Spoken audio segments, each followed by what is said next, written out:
Everybody is here that needs to be. I must say it's lovely to have such an erudite audience here to speak of. It's very select and special. So I think wonderful questions we had yesterday. So get ready to bring your best questions up for this one. Okay. We're continuing, of course, with the rhinoceros theme.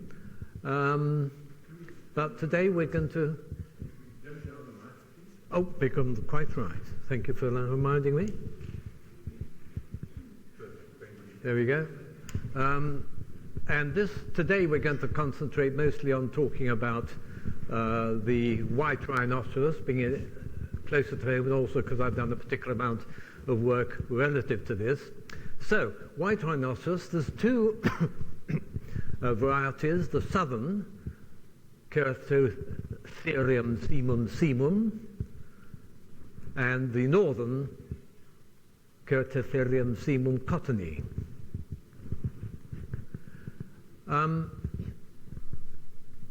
White rhinoceros, as we talked about yesterday, although they went down to a very small number at the beginning of the last century, their numbers recovered very well because conservationists got onto it and did a pretty good job of multiplying them up again, mostly in South Africa, and of distributing them now to other countries. So southern white rhinoceros are doing relatively well, even despite the poaching. The northern, on the other hand, is a very different story. They were found mostly up here, and then they really were concentrated in Garamba National Park in the Congo. And this is a little motif I got some time ago from Garamba. So this was advertising their park, and the rhino was one of the things on the front cover, so to speak, to demonstrate what you could see in Garamba. But with all the troubles around in that area, the poaching was intensified, and you'd have raiding parties coming into the Congo or out of the Congo. And with all the war and strife there, the rhinos became shot out, with a lot of the other wildlife there as well. By 1991, numbers have fallen to 15, and there have been no sightings of wild northern white rhino in Garamba since 2007. So where are they now, the ones that remain? So I'll give you a moment to sit down.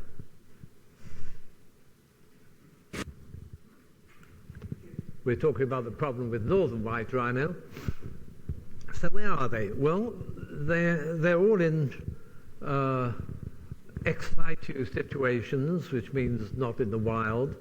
A zoo in the Czech Republic, Drkalova, had two. They both died, so there haven't any now. San Diego had two. They both died relatively recently. And several rhinos have moved, mostly from Drkalova, to a nice big game park which is well run in Kenya called apologetic. And they have four. One died in 2004, and only last year one of the others died, so there's two remaining. The idea was in apologetic was to try and breed them up. I told you there was problems in breeding white rhinoceros in captivity. That's why they hadn't been able to produce many in San Diego or Drkalova. But they thought by moving it to a nice big reserve, it gave them the best chance with a more natural surrounding for them to breed and reproduce. But unfortunately, these animals are getting pretty old.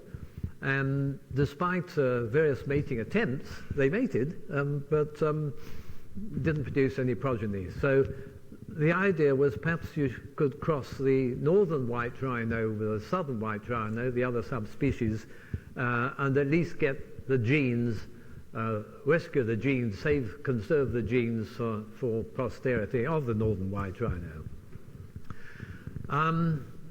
But then the problem arose. Because this publication by reputable authors appeared.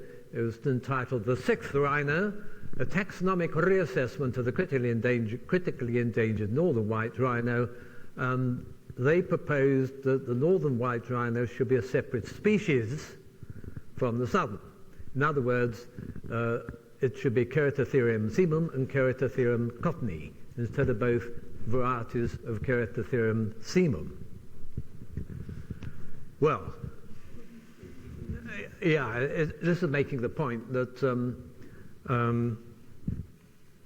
for conservationists trying to conserve the last remnants of northern white rhino, this description of as different species was a major setback.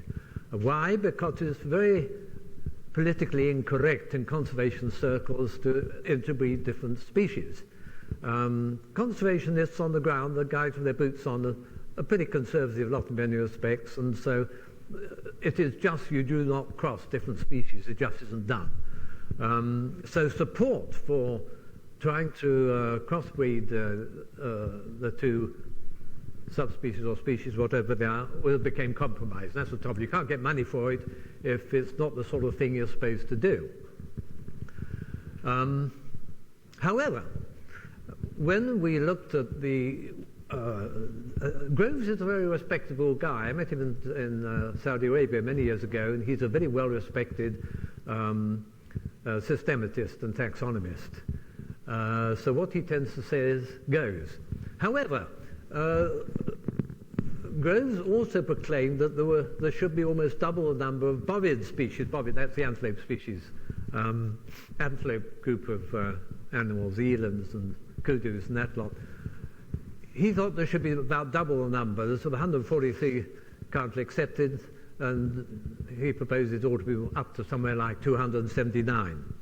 He also claimed that the klipspringer, our well-known klipspringer, you can see him on Table Mountain if you know where to look, typically considered to be one species, should be split into 11 species. 11 species of klipspringer? Really? That was in this publication there with Groves and Grubb. Grubb is a very respectable person, despite his name. I shouldn't make fun of that. That's impolite, isn't it? Okay, but let's look therefore at how species are defined. There's many species concepts, and the point, look at all these species concepts. It makes the point that nobody can quite make up their mind what a species really is or how it should be defined. I don't know how half of these things work, but it makes the point that everybody is coming up with a new definition of a species because the current definition is often not working that well. So, but basically there's two main species concepts which are applied. One is the biological species concept. Let's call it the BSC for short. This holds that species are groups of interbreeding populations that are reproductively isolated from other such groups. In other words, you've got a group there, and they don't interbreed because they're isolated from them, or if they're put together, they can't interbreed probably because their offspring are often fertile, as this says. This implies that there should be no or very few fertile hybrids were they to interbreed. The mule's the classic example of a cross-species hybrid between the horse and the donkey, and offspring of the mule are virtually always, not always, but virtually always infertile. And that's a good definition of a species from many people's point of view. However, there's the other major concept, which is the phylogenetic species concept, the PSC we'll call it. So we've got BSC, PSC. This defines species as the smallest population which has fixed heritable differences, which are inherited from one generation from the next from other populations. That's the point, fixed differences which you can define. And that's very nice for taxonomists in particular, because it's convenient and tidy, and you can be objective about what you're defining. So when does a lineage become a species? So I've just taken the sort of phylogenetic tree starting from about 8 million years ago of chimpanzees and humans and gorillas like this to illustrate the point. There's two forms of gorilla. There's the eastern and the western form. They split some time ago from a common ancestor. Are they different species or are they just subspecies? The same argument applies with the eastern and western chimpanzee. I mean, even the bonobo was for a long while grouped as a chimpanzee until people realized how different it actually was. Now it's well accepted bonobo is a different species of chimpanzee, but there's argument as to whether those are different species or are they subspecies. Because it's a continuity. There's no sharp point at which you suddenly become a species when you go down the lineage. And that's the trick.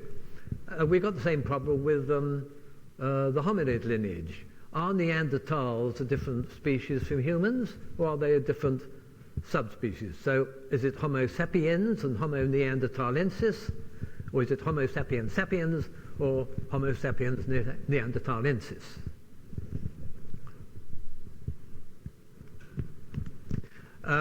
This is an eminent gentleman who defined a lot of these terms, and Ernst Mayr, lovely old gentleman, long since dead of course, but he created a lot of the literature about these sort of things. But the biological species concept tends to be favoured by ecologists, behaviourists and conservationists, mainly more by the people in the field who actually work with the animals. The phylogenetic species concept tends to be favoured by taxonomists, botanists and paleontologists. Who recognises this gentleman here? You must know that guy, surely? Roger Smith from the South African Museum, a very well-respected taxonomist. He's had 2 Nature papers back to back, which makes me very jealous. And he's holding there a fossil which I found in the field, and he's all delighted. Eric found a Pherocephalian. He was delighted. Very eminent guy. But it's just to make an example of some of these species to make things a bit more original. And this handsome devil down here is a molecular biologist. And molecular biologists came fairly late into the field without sort of belief systems impressed in them. These people often have real belief systems in them, and it's got to be the phylogenetic species concept. This is nonsense, or the other way around. So coming lately into the field, you tend to look at both things objectively and hopefully come to a decision what really works for you in your way of life. So what next for the Northern White Rhinoceros? Can molecular biology, because I'm a molecular biologist and that's why I come into it, how can we help to resolve the issue of whether the northern and the southern are different species or subspecies? This is Colleen Orion, taken literally when she was a little bit younger, and she and the students sequenced the complete mitochondrial genomes of 4 northern and 3 southern white rhino and handed the data over me to help analyze it, because that was what I was supposed to be able to do. Just a word about mitochondrial as opposed to all other genomes. Most of you will know that cells have, all nucleated cells have mitochondria in them, which are little powerhouses. We originally borrowed them from bacteria about 3 or 4 billion years ago, and so big kind of bacteria. You've got them inside your cells all the time doing a lot of good work. They make ATP, basically. I think somebody asked yesterday, what does ATP stand for? It's adenosine triphosphate, so that doesn't help much, does it? But ATP is the currency, if you like, that we make with our metabolism when we eat our meals. We're making ATP, and ATP is the currency that helps our muscles work. So when you run your marathon, you're using up an enormous amount of ATP, and you've got to make more of it. Very important molecule in the cells. And the mitochondria have their own little genome, because once upon a time they were bacteria. They've got rid of most of their genes, but it's a small, convenient bit of DNA for molecular biologists to get their hands on. It evolves a lot faster than the main genome, nuclear genome, so molecular biologists love using it.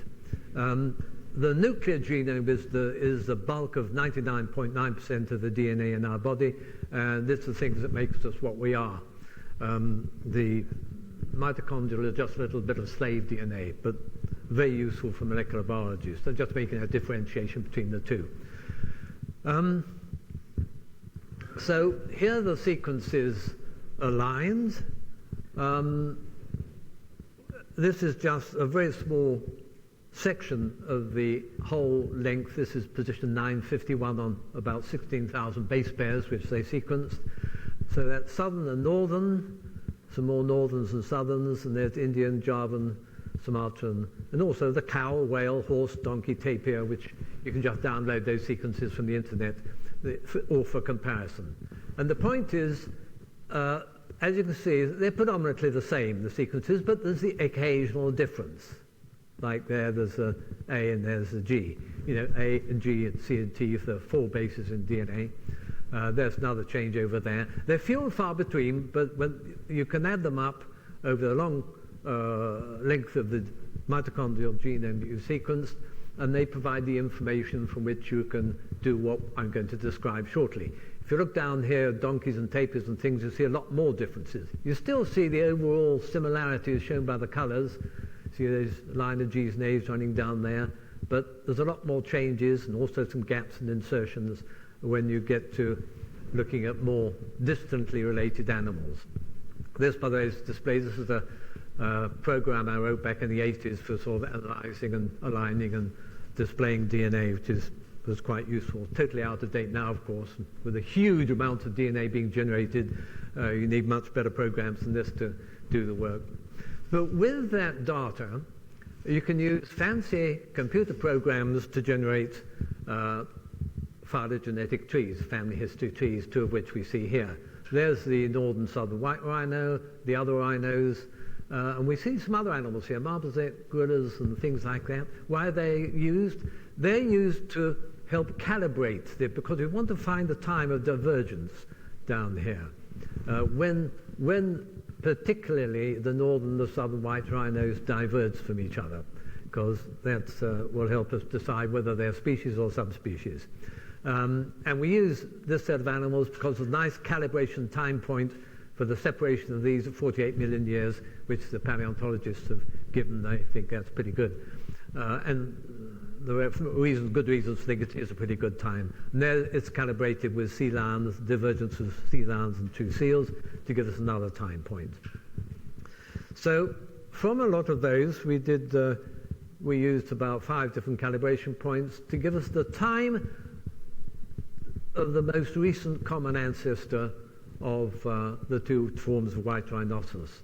And they give a time of between 0.5 and 1 million years ago for the time of divergence of the 2 mitochondrial DNAs in those 2 animals.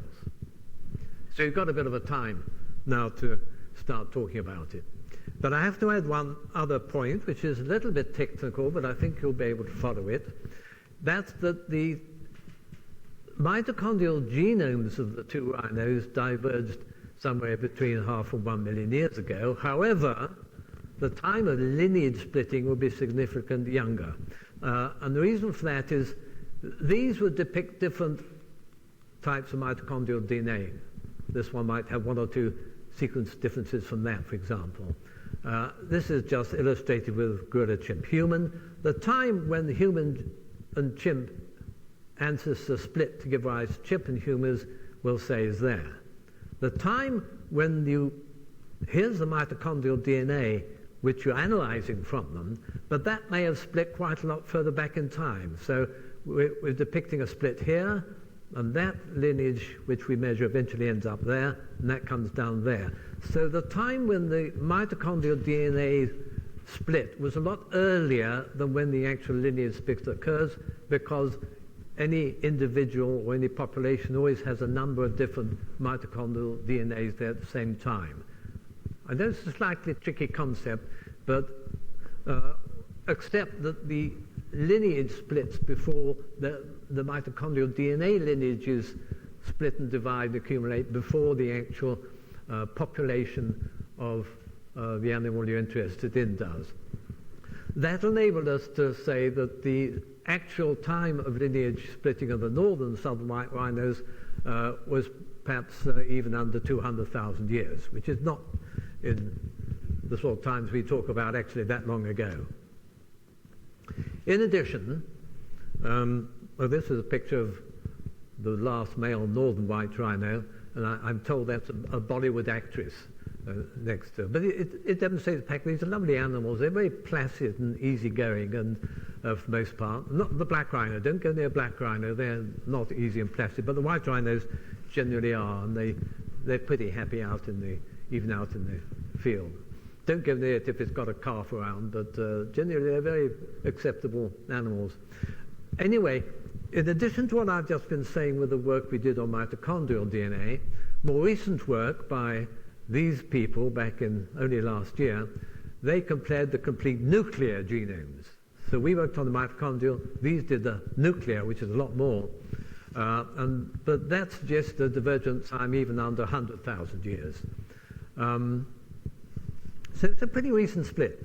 And the other thing that was interesting coming from this work is that there's slightly greater genetic diversity in the remaining northern white rhinos compared with southern. Now, does that make sense? We've only got about 2 or 3 of these animals left. How can they have more diversity in them than the sort of thousands of southern white rhinos? Well, you can have, because you've got a lot of DNA, one chromosome, one of your genes may be different from the other gene. We've all got two genes for almost everything, and they're often slightly different. And that's actually quite a good thing, particularly if it's, say, the immune genes. You've got a lot of genes available to help you fight off, say, unpleasant infections and things. Chimpanzees, for example, have got more genetic diversity in them than humans have. How can that be? Well, the chimpanzees had a very large population for a long time. They've come down to rather small numbers nowadays, but there's still in that population of chimpanzees more genetic diversity than in the whole of humans, spread right across the globe. Humans went down actually to probably very small numbers, perhaps as little as 100,000 years ago. We went through quite a bad population bottleneck. We nearly didn't make it. And then we lost a lot of genetic diversity at that time. So that, to some extent, I hope explains why you can have more genetic diversity in a few animals like that than in all the southern white rhinos. And that makes the conservation value of the northern white rhinoceros all the more important, and all the more reason why you should try and preserve it. And if they are only subspecies, then it's okay to cross them with southern white rhino and try and salvage some of that genetic diversity into white rhinos generally. I touched yesterday on the fact that many conservationists really don't like crossing anything which is a bit different, and I'll just add to that point in a moment. But I'll just have a little sidetrack for a moment into the story of Homo sapiens and its relatives. How does the divergence which we've found now between northern and southern white rhino compare with other related taxa? Now, this is quite a good one to choose because it's topical and relevant. Let's compare Homo sapiens with us, or most of us, with the close related Neanderthals and Denisovans. There's us. That's a skull resting on my shelf above my computer at home, and that's Neanderthal skull. And you can see it doesn't look too much different. Don't forget, Neanderthals had bigger brains than Homo sapiens. Very interesting point. They weren't stupid. That little bone is all that was ever found of the Denisovans, who you may have heard of, found in some cave in Russia somewhere, but they got DNA out of that and sequenced the whole genome from a bit of bone like that. It's quite amazing what can be done nowadays. So the whole genome of all of these is known and makes some interesting comparisons. I think most of you know, don't you, that modern European individuals acquired about 4% of their genome from Neanderthals. So most of us have got quite a bit of Neanderthal in us from misbehavior by our long ago ancestors. Modern Asians have about the same contribution from the Denisovans. That's why these populations are so interesting. African populations have got no Neanderthal DNA in them at all, interesting enough. This is often how they're depicted, Neanderthals, which I think is a bit false. That's a better representation of a Neanderthal. There's quite a bit of evidence that the fair skin and fair hair of Europeans, or some Europeans, comes from the Neanderthals. So pictures of a big brutish sort of thing ambling along like this is really not the right representation at all. They were pretty fair, astute individuals. And when you compare the mitochondrial DNA sequences from Well, what I did, I took 10 different humans, as broad a split as I could, and compared it with Neanderthals and Denisovans, and this shows that modern humans differ from each other right across the board, from Asians to Africans to Europeans, by a maximum about 0.7%. Humans differ from Neanderthals by about double that. Differ from Denisovans by quite a bit more. This is why I did it, to see how that compared with Northern and Southern White Rhino, which is about 0.9%. You see, not much more than the difference between Northern humans. And I hope nobody's going to suggest how many different species of humans there are. I think you could agree that would be very politically incorrect if we tried to suggest there's lots of different species of humans. So in that case, how can you really say that the Northern White Rhino and the Southern White Rhino are different species? So the arguments for and against there being a sixth rhino species. Groves assumed that a fixed difference in any given character is a valid ground for species designation, with a strict adherence to the phylogenetic species concept. And they found in that small sample, they only took a few animals because they went and looked, basically they made skull measurements. They took a few skulls from museums and measured them. They didn't take very many. And they found in this sample some fixed differences in the skull morphology. And they did a bit of genetic studies from 2 Southern White and 4 Northern White. That is not a big sample size. I don't know how they ever got it published. They did find some fixed genetic differences. But I'm going to use this example from a study we did a little while ago on mountain zebra, with the ocean moodley. And here we looked at some differences in various populations, some of which you'll know of mountain zebra. Mountain zebra are found in South Africa nowadays in Cradock, Camanassi and Caprica. We did quite a bad job on mountain zebra. They're nearly driven to extinction, the Cape Mountain zebra. And the populations in there went down to about 10 animals each. Of course, as we usually know, like in the diagram I showed before, once people realized they'd almost lost them, they started conserving them properly, and they're now doing quite well. But we did genetic studies on these, and also on Hartmann's mountain zebra in Namibia, which are much more outbred, and they're nice, big population, and make a good for comparisons. And what we find is a lot of genetic differences. These are different variants of this particular locus or gene, which we looked at. Wasn't strictly speaking a gene, it's locus, but never mind about that.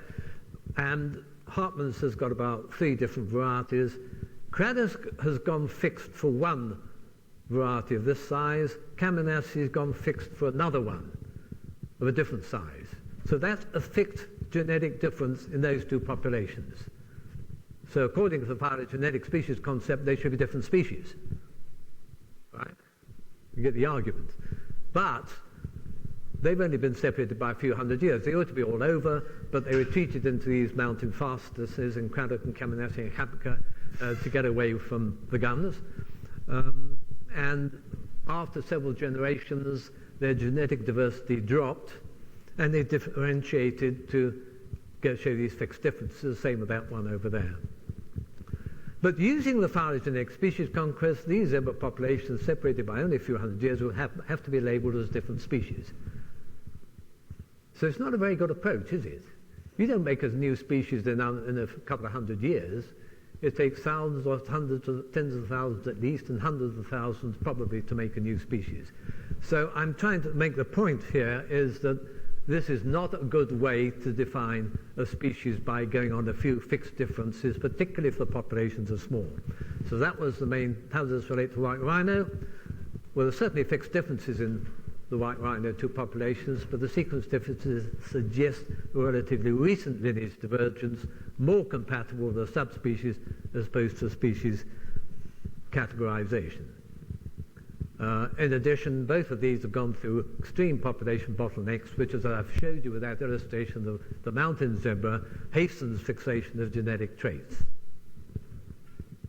So this is the crunch of the matter. If the phylogenetic species concept is followed strictly, and remember he got away with a big paper in the major journal on this, stating that they were different species, then the Northern White Rhino would go extinct and its genetic potential will be lost.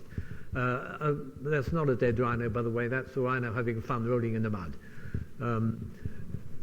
Now, Southern White Rhino are fairly inbred because they went through this big population bottleneck. Will crossing it with Northern White Rhino enhance their genetic diversity, thereby reducing possible problems from inbreeding? Or it calls the opposite, which what a lot of conservationists worry about. They worry about crossing different species or different populations, and get what's called outbreeding problems with conflict between incompatible genes. It's interesting.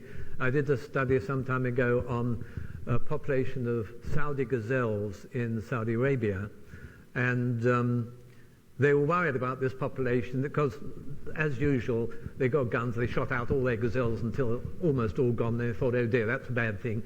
So they gathered together again in one population in Saudi Arabia in a safe spot, and they're trying to re-establish a good population so that then they can release them so they can shoot them again. You see?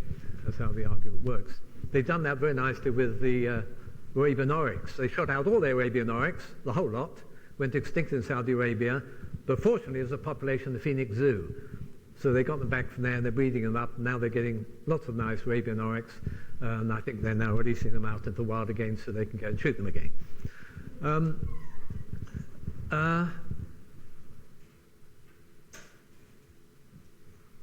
The suggestion is that providing you monitor crosses for possible outbreeding depression, there should be little problematic consequences. That's what we're suggesting. And future progeny could benefit by this hybridization, if you like, as many other species seem to have. There's quite a lot of examples of crossing subspecies or even species and getting advantages in the population that results. Maybe only other certain circumstances, but these are some of the examples. There's a particularly interesting example, of course, and there's extensive examples, of course, in plants where people cross species and subspecies left, right, and centre in the whole plant to get all sorts of mostly things for ornamental and horticultural use. And of course, this is nice, and you could say they're very successful because they're all over the world. A lovely hybrid orchid spreads all over and is found everywhere. Probably wouldn't do very well in the wild, of course, but nevertheless, it's a mixed story, and it is not quite as simple as many people might like to say. So a more general suggestion is that both of these two concepts, the biological and the phylogenetic, are valid attitudes, but they're applicable to different scenarios. The phylogenetic species concept defines evolutionary pathways on the basis of multi-taxonomy. It's a very nice, tidy method because it's objective, and for taxonomists love it because it enables them to separate things nicely, and it makes their life nice and tidy and respectable. And it also helps you to define new species, and then you get your name attached to having described a new species, and you get more kudos for that, don't you? The biological species concept defines to what extent populations are genetically compatible and is a better concept for assisting conservation on the grounds. It's more realistic for the actual practical purposes of dealing with animals and populations. So I think you should really only proclaim a new species and announce it to the world only when the two approaches are compatible and when conservation is not compromised by so doing. It is a problem how many, even good conservationists out in the field, there's quite a lot of apartheid still living in those attitudes of those populations. Like those mountain zebras I talked about, the Camanassi and the Camco were a little bit different. I think the stripes met under the belly in one, they didn't the others, and some people there, we had to fight quite a bit with them because they said, oh, they're different, they're special. My group's special, it's a bit different from that, we must keep them separate. I can understand mentality, but it's wrong, because those animals only diverged a short time ago. They simply represent the different appearances which you can get when you inbreed a species, inbreed populations too much. Much better, though, for their long-term survival to mix them up and let the different diversities come out in individual animals and not confine it to different populations. But sometimes that message is difficult to get across. So as I said at the bottom, how to do this and keep everybody happy really is the problem. Okay, so for the Northern White Rhinoceros, is a hope on the horizon, because some of what I've been saying is really out of date, because we can't now cross the Northern White Rhino with the Southern White Rhino, because there's only 2 Northern White Rhino left, and they're both aged females. And they try to mate them with the Southerners, nothing's happening. So does that mean the Northern White Rhinoceros is totally lost? Is it effectively extinct, even though there's 2 animals still living? Well, there are hopes for the future. This is just a listing of what I call the University of Cape Town Wildlife Cell Culture Bank.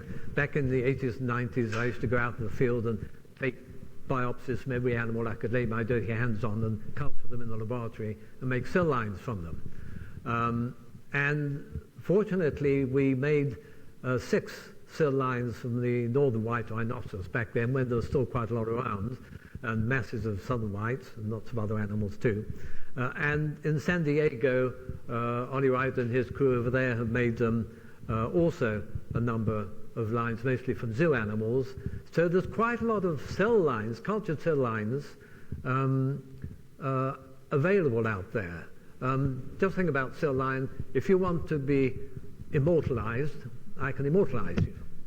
I take a little biopsy, tiny biopsy of skin, I grow it in culture, and I can transform it with a friendly oncogenic virus, and those cells will live forever. And then I can freeze it in liquid nitrogen, and that's what happened to poor old Helen Lane, or not Helen Lane, her name actually was really somebody else. That was one of the early cell lines, remember. There's a good film made about it.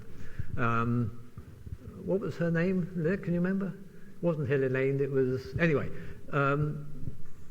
you can keep cell lines, put them in liquid nitrogen, and you can bring them back out again, and they're just fine. So cell lines are a wonderful resource of living material.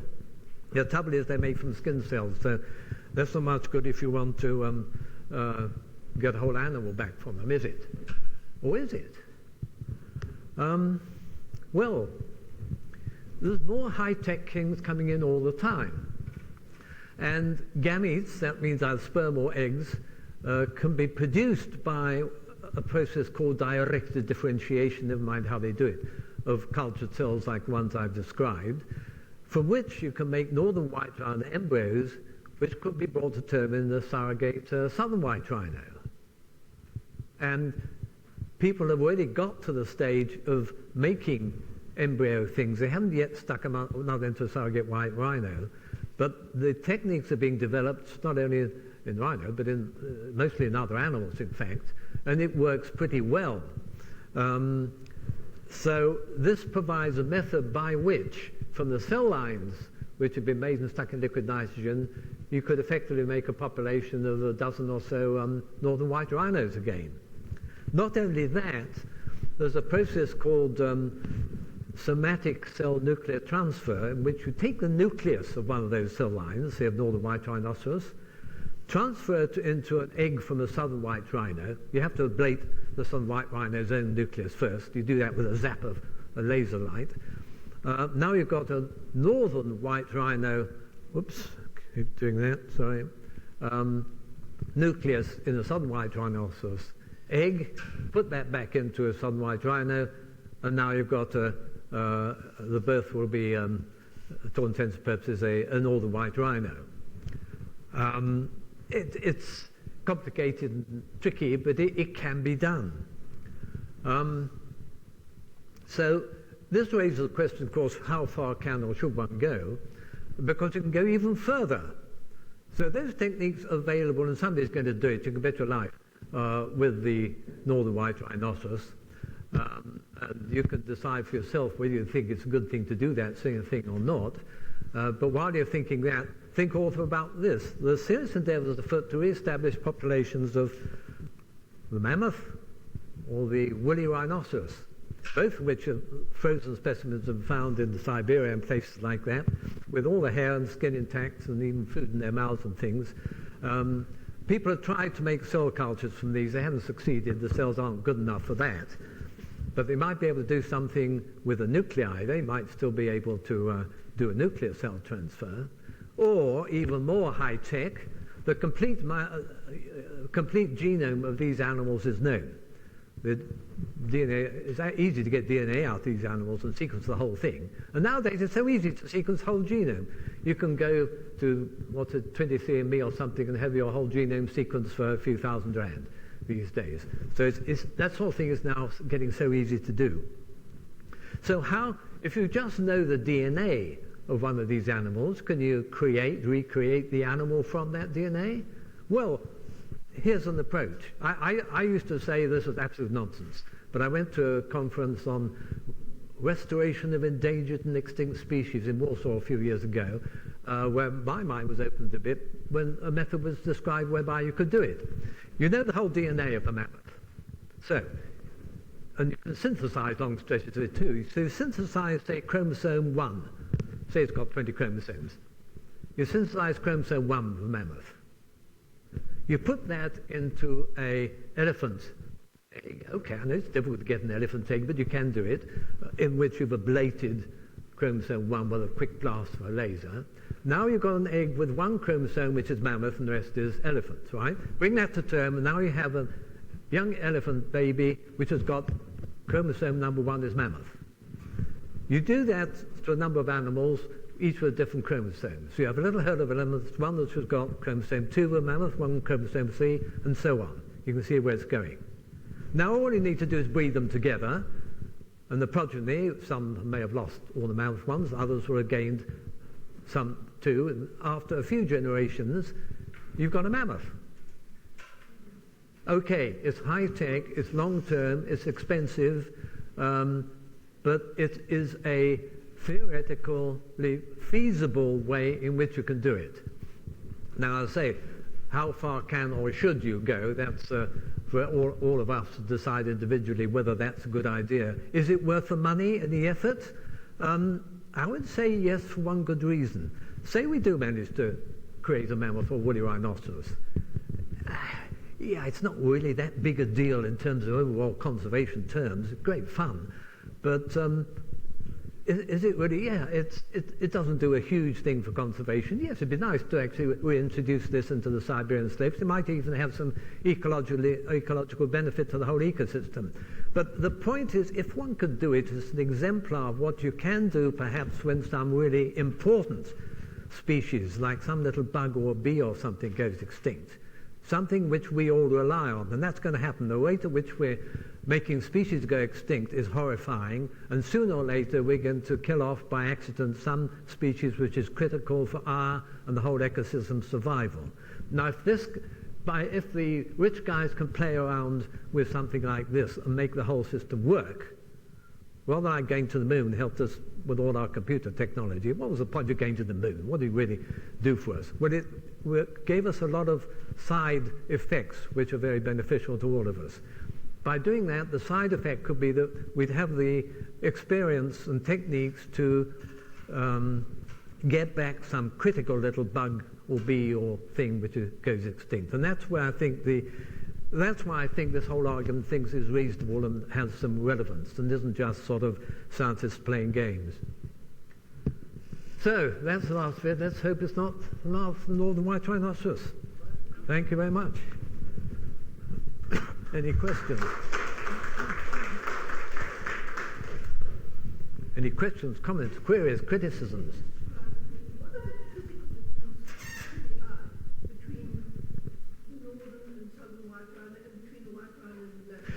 There's a lot between the black and white because they're totally different, they're even different genera. Between northern and southern white rhinoceros, there's a few minor morphological differences in skull measurements and things. That was what Groves based his assessment using the Phylogenetic Species concept. But they're very minor. You know, the teeth slightly different. It just could be part of the genetic variations within one population. That's why it was worth criticizing it. They weren't good enough criteria as far as I can see. Well, if you put a northern or southern there, you could point out, oh yes, the hump's a bit bigger there or a bit lower there, and if you look at the teeth, slightly different. But it's minor differences. And the difference between a white and a black one, what do they, I mean, how long do they make it? Well, if you look at Black rhino is a bit smaller. Its snout comes more out because it's designed to chew things on trees, whereas the white rhino's head is more down like that because it's a lawnmower, because it eats grass. It's a lot bigger too. When you see the two together, you see there's a lot of differences. So, Sudan was the last of the black males. White rhino Yeah. recently. It's got 2 daughters. Yeah. That are still alive. Yes, and unfortunately they're still alive, but they're old. He was really old, and they're old. And so they're still alive, but they're not going to be around much longer. What I understand, they're trying to spend $9 million using Sudan's sperm to inject or create babies from his 2 daughters. So do you think that 100 million or 120 million rand would be much better spent in trying to preserve our own white and black rhinos? Yes, but yeah, it probably would. It's always very difficult when you get into these sort of money arguments, sort of, wouldn't it be better spent doing such and such?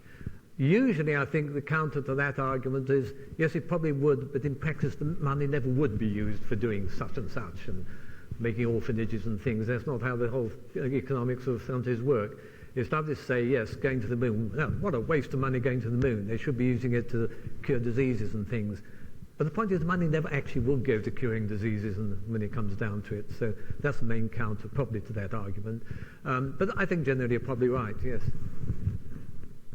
I think some of these other methods may in the long term be more useful, really for the reasons I've just been stating. Now, the relevance to other, perhaps more important questions, like if a bee goes extinct or something.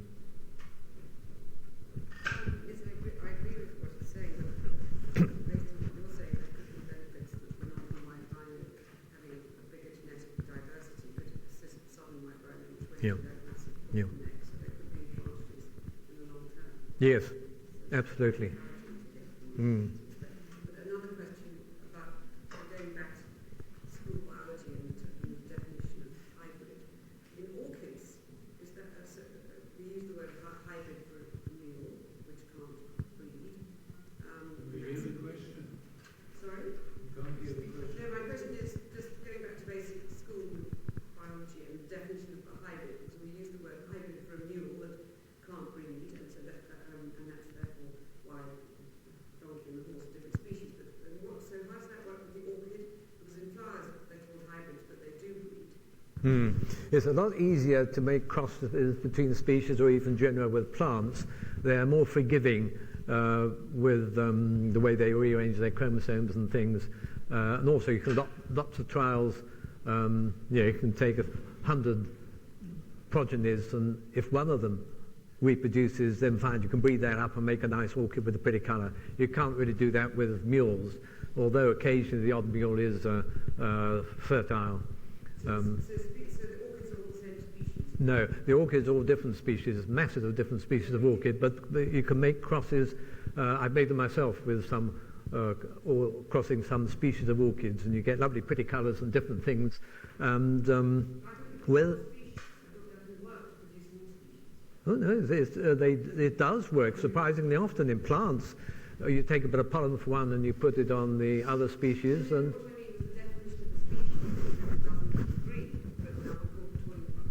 yeah, yes. I think the point is they don't in the wild, and they wouldn't normally and naturally. They'd be reproductively isolated in the wild. You could say, yeah, what happens if they come together again? Well, if they come together and they do produce viable hybrid progeny, well, they may mix up again, and then you'd have to decide whether they really were different species in the first place. You could call it that. Again, you can see how it's getting tricky defining again what species really are. If you're able to make some progeny which turned out to be, even if only partially fertile, some were fertile, then you could say, well, they aren't really fully species yet. But it just emphasizes how difficult it is really to define the species using any of these concepts. That's why the phylogenetic species concept was popular. You can be quite definitive because you can find fixed differences and say, right, we've got a fixed difference there and there. That means they're different species by definition. Then you said you are a great many Yes. Yes. Mind you, do you think they're reproductively isolated? I think it'd be quite difficult for a chihuahua to the Great Dane, but I've often wondered that point too. But I mean, the point is, if you enable a chihuahua and a Great Dane to mate, they will produce perfectly good offspring, and they'll probably be perfectly fit. There'll be some size in between. There'll be nothing wrong with them at all, because the lineage is only separated a few hundred or almost 1,000 years ago. All these lineages of dogs, and although we have artificially bred, it shows how if you select for things, this is artificial selection, of course, by human breeders, you can get morphological differences, that appearance differences, very quickly and very easily, hence the Chihuahua and the Great Dane.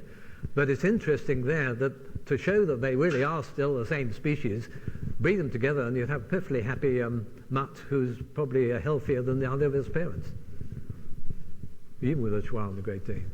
Sorry. This is really a sort of, question of priorities, I suppose, but, you were mentioning about the bee and how if the bee goes extinct, this technology bring it back. And I was just wondering, I mean, I think there's a strong tendency for humans to kind of choose the most difficult route. I mean, the simplest route would be to test it to ensure that the bee doesn't go extinct. Oh, well, absolutely. I mean, I couldn't agree with you more. Yes. I mean, yes, we should be preserving habitats and we should be preserving ecosystems, but we aren't. Look at this crazy guy who's become head of Brazil now. He wants to go cutting down all the Brazil rainforests again. Political humans just don't behave the way they should. Yes, we all know what we should be doing. We should be keeping human populations constant or even decreasing them. We should be keeping habitats pristine and enabling the animals that are there to survive and produce. That's what we should be doing, but we aren't. So this is last resort stuff, yes, but it's just showing that, say we do get to a state where we suddenly, a bee goes extinct and all the wheat dies or something, which means famine worldwide. This could provide a way back. High-tech, crazy, but it is a possibility which I wouldn't be in the least bit surprised that we don't have to use down the line, the way we're going. Yeah, it's just, I'm just sort of worried that sometimes people would, as long as it doesn't make people more relaxed about the bees going extinct. Well, I've heard that argument a lot, and it's a perfectly valid argument. It's used, for example, in the Quokka project, which I've been involved with. We've managed to get animals back by simple selective breeding, no fancy DNA stuff, which now looks exactly like a quokka. You can say, is it really the quokka? And that's an argument. But you could say, what's the point of doing that? We should be preserving the habitat. We shouldn't ever have shot the quokka out in the first place. We get into tricky arguments, but I mean, you're quite right. But also the bee, I mean, if a bee goes extinct, there'll be a number of reasons, use of pesticide or habitat. So you can't bring the bee back and then it flourishes if those conditions still exist. I mean, there may be complex questions to answer. Yes, you have to go into the question, but you're creating difficulties which are valid difficulties which will have to be taken into account if that scenario ever happens. But all I'm saying is this provides a mechanism which down the line might become essential, possibly, despite all the difficulties which you quite rightly raised. I think you had a question? Getting back to Rhino and basics, obviously the starting point is measurement and data, credible data around numbers. Yesterday we heard some numbers that every 8 hours there's 100 million in Kruger National Park. I've seen statistics saying 1,400 rhino killed every year in South Africa alone. Where do we go to find credible, reliable data that isn't sensationalized? Oh, I don't know. Can you answer that question? Ask people in charge of the protein in Kruger, Neanderthals headquarters, and they're reading newspapers. So I agree we expect to do sensationalized and take a stance, but we don't really know the issue. Go on themselves, that people can find out from the mouth. Because that's the starting point. I think there are good measurements out there. And we hear those when we go to conferences, and then credible people come up and they give the data, and we can criticize it also and question it and examine it. But the papers, as you love to pick up on something sensational, and they get their figures wrong or they deliberately manipulate them. I know. I don't know what we